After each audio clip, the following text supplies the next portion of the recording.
Maaf Bu, saya... Apa? Apa coba? Alasan kamu apa lagi? Kapan sih kamu tidak terlambat? Malas sekali ya kamu jadi anak. Saya... Dasar pemalas. Gak kapok-kapok sih kamu. Sudah berapa kali terlambat?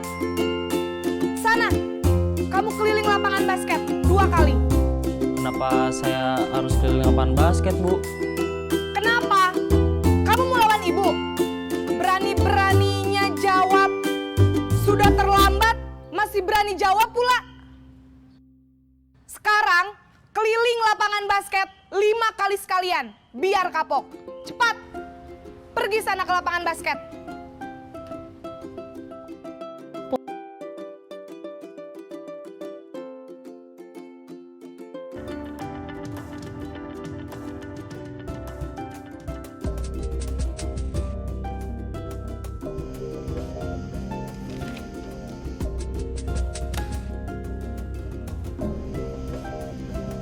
Naren!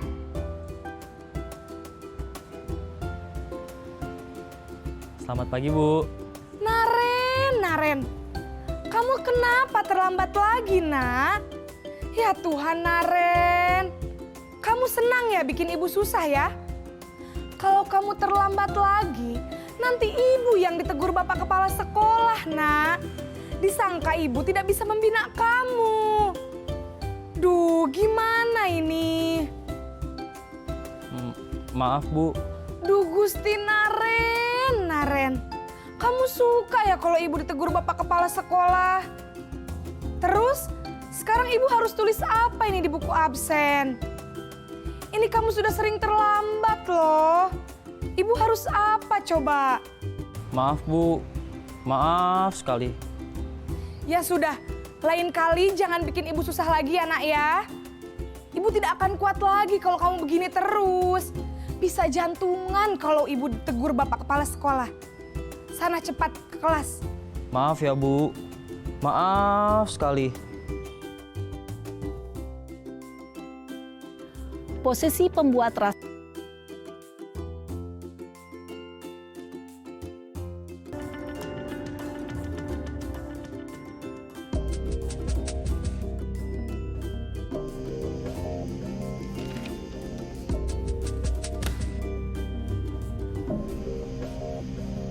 Naren!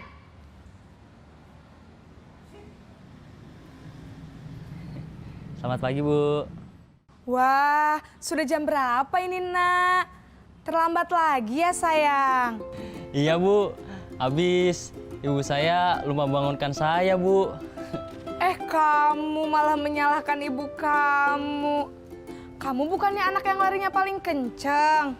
Kok terlambat sih? Iya Bu. Saya memang terlambat bangun tadi. Jadi biarpun saya lari kencang, tetap gak kekejar Bu. Ya sudah sana, nanti lain kali larinya lebih kenceng lagi ya. Biar gak terlambat lagi. Bikin seneng ibu, demi ibu. Bisa kan? Bisa lah Bu. Ya sudah sana masuk kelas. Ibu beresin urusan absen kamu. Kamu ini ada-ada saja.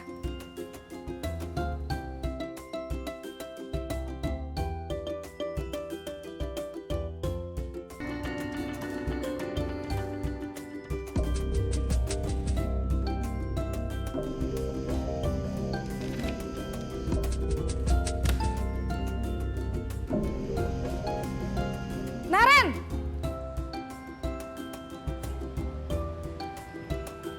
Selamat pagi Bu. Naren, apa peraturan sekolah kita tentang jam berapa kita harus masuk sekolah, nak?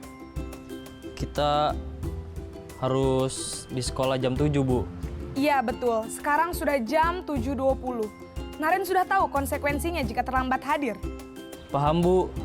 Saya harus tinggal kelas pas jam istirahat selama 20 menit. Iya benar, konsekuensinya demikian.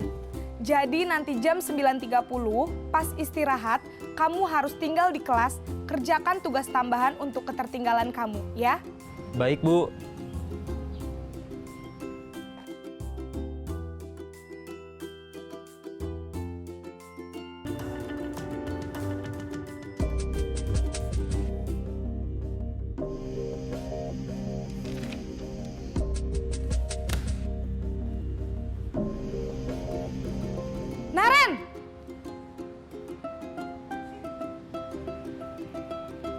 Selamat pagi, Bu.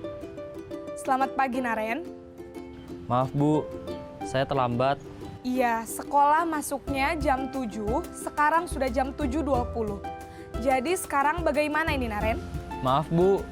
Saya lupa setel alarm saya semalam. Baiklah, menurut kamu, keyakinan sekolah yang mana yang perlu kamu tingkatkan? Menghargai diri sendiri dan orang lain mungkin ya, Bu. Setuju. Jadi, apakah Naren meyakini prinsip saling menghormati tersebut? Iya, Bu. Saya meyakininya. Apakah Naren bersedia memperbaiki masalah keterlambatan ini? Bersedia, Bu. Bagaimana kamu akan perbaiki masalah keterlambatan ini? Saya akan coba untuk tidak lupa menyetel alarm saya, Bu. Baik, kalau Naren lupa menyetel alarm di rumah, ada orang yang kira-kira bisa bantu mengingatkan tidak? Ada, Bu. Kakak saya, Kak Ema.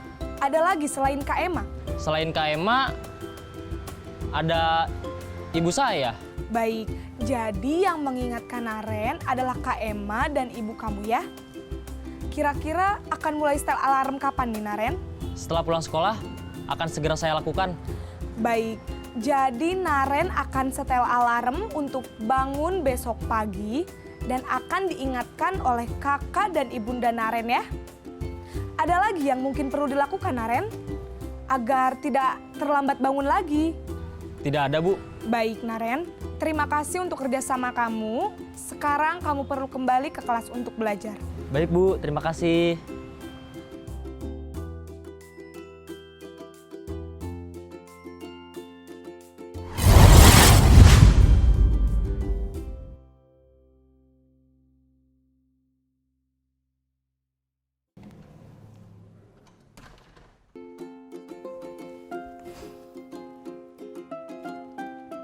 Siang, Sarah. Siang, Pak. Sudah lama nggak ketemu Sarah. Kenapa hari ini ada di sini? Kesel, Pak. Kesel banget. Masa aku dikatain tukang fitnah, Pak? Ya aku marah lah. Aku balik ngatain Eka di depan kelas. Kesel banget. Oh, begitu. Ya pasti kamu marah dan kesal. Bapak juga akan marah apabila ada yang menuduh Bapak seperti itu. Kemudian, pada saat itu, kamu mau melakukan apa? Ya saya langsung ngatain Eka lah, Pak. Kesel banget. Saya bentak-bentak dia depan teman-teman lain. Oh, begitu. Pasti kamu melakukan seperti itu karena suatu alasan tertentu, bukan? Iyalah, masa saya diam saja, Pak? Ya saya bela diri lah. Masa saya dituduh tukang fitnah? Ya wajarlah. Mempertahankan harga diri itu sesuatu yang penting buat kamu. Untung kamu tidak bertindak lebih gegabah lagi. Hanya membentak-bentak. Iya, Pak. Untung saya masih bersabar dan hanya membentak saja. Sudah gemes padahal. Saya pasti bela diri lah. Ya pasti ya. Tapi kamu memilih untuk tetap bertahan dan bersabar. Kamu memilih untuk tidak berbuat lebih parah lagi, bukan? Iya. Nah, sekarang coba kita lihat lagi. Tindakan kamu yang bentak-bentak Eka di kelas. Tindakan kamu itu kira-kira sesuai dengan keyakinan kelas atau prinsip kamu tidak? Enggak lah, Pak. Capek, Pak, jadi pemarah. Jadi keyakinan atau prinsip mana yang kurang sesuai dengan keinginan kamu? Ya, saya sebenarnya sangat menghargai orang lain. Mungkin saat itu saya menjadi emosi, jadi tidak menunjukkan sikap itu. Kamu meyakini tidak? Menghargai orang lain itu penting buat kamu. Yakinlah, Pak. Iya, setuju. Kita harus saling menghargai. Namun, ada juga keyakinan yang kita sepakati yang perlu kita jalankan apabila kita sedang marah, bukan? Ya, saya bisa lebih proaktif, mulai dengan diri sendiri. Saya bisa jadi lebih bersabar, mengambil waktu jeda untuk berpikir mau apa selanjutnya. Kira-kira kamu bersedia memperbaiki masalah ini tidak? Bersedia, Pak. Kalau kamu memperbaiki masalah ini, kamu akan menjadi orang seperti apa? Saya akan menjadi orang yang bertanggung jawab kali ya, Pak. Dan senantiasa proaktif. Iya, menurut kamu bagaimana rasanya menjadi orang seperti itu? Ya nyaman lah, bangga bisa bersabar dan menahan diri. Baiklah kalau begitu. Yuk kita pikirkan bagaimana memperbaiki masalah ini.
atas waktunya, kesempatannya, kebersediaannya untuk menghadiri sosialisasi budaya positif yang akan kami sampaikan di SMP Negeri 11 ini.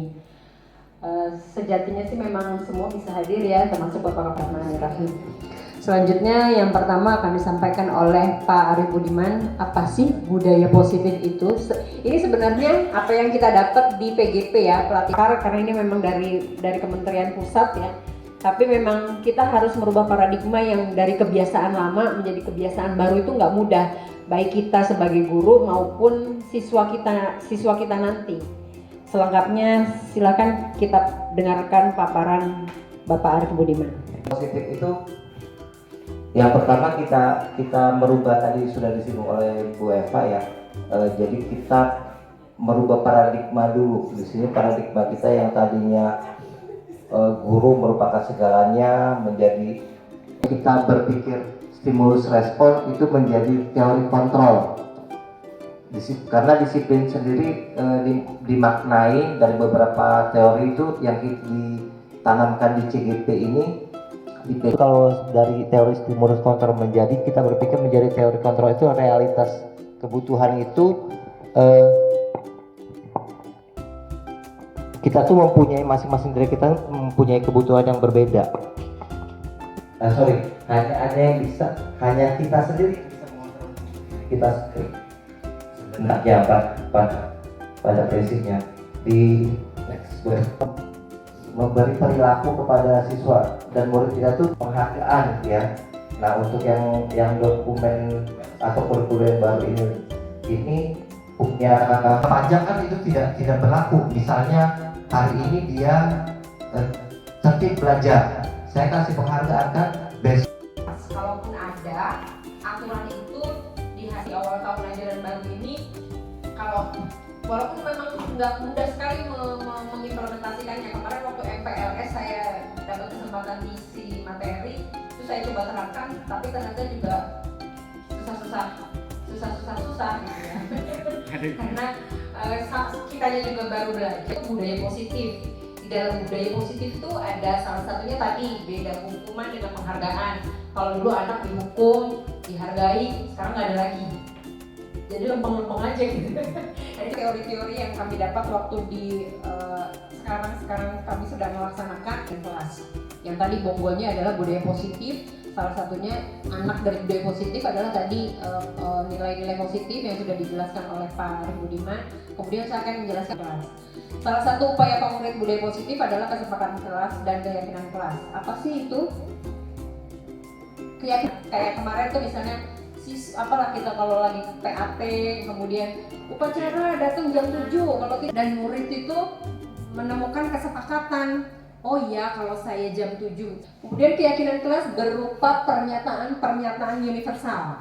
Pernyataan universal itu misalnya anak memang meyakini, oh saling saya sendiri nggak dihormatin.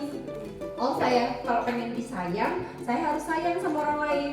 Oh kalau saya pengen dicintai, saya harus itu. Kalau hubungannya negatif, padahal di balik itu nanti kita ada penjelasan lagi nih tentang motivasi kenapa mereka datang, terus nanti penyelesaiannya ada segitiga restitusi dijelaskan sama Bu Opa. Kalau anak kayak kemarin tuh saya bikin kasus anak sering mengolok-olok, itu kan kita senangnya kamu ngapain sih, ujung-ujungnya sebagai posisi kontrol itu dikenal dengan segitiga restitusi. Apa sih segitiga positif yang dilakukan berdasarkan pertanggungjawaban, kemudian pemantauan serta keterlibatan murid di dalam masalah itu tersebut untuk penghukum. Kadang kita melihat anak murid yang datang terlambat. Begitu kita ketemu dengan anak murid, sini kamu, kenapa kamu bisa terlambat? Kadang kita langsung seperti itu kepada peserta didik sebagai posisi manajer dengan melalui tahapan segitiga restitusi.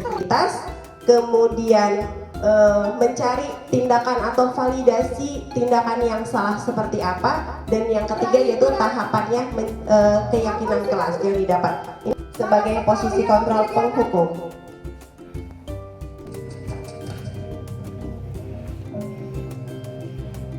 Naren, sini kamu. Deh, Pak Maaf Bu, saya... Apa? Apa coba? Alasan kamu apa lagi? Kapan sih kamu tidak terlambat? Restitusi sebagai posisi kontrol penghukum. Jadi kita memberikan hukuman baik berupa fisik ataupun berupa verbal yang diucapkan. Kamu datang terlambat seperti itu. Tetapi posisi kontrol yang paling baik adalah posisi manajer. Jadi sekarang bagaimana ini Naren? Maaf Bu, saya lupa setel alarm saya semalam. Baiklah, menurut kamu tingkatkan. Menghargai diri sendiri dan orang lain mungkin ya Bu. Setuju. Jadi, apakah hal tersebut? Iya Bu, saya meyakininya. Bagaimana kamu akan perbaiki masalah keterlambatan? Kalau Naren lupa menyetel alarm di rumah, ada orang yang kira-kira bisa. Baik Bu, terima kasih. Assalamualaikum warahmatullahi wabarakatuh. Atas waktunya, atas kesempatannya tadi karena sambil ngisi waktu, tapi teman-teman juga ikut belajar gitu kan. Terima kasih. Assalamualaikum warahmatullahi wabarakatuh. Waalaikumsalam warahmatullahi wabarakatuh.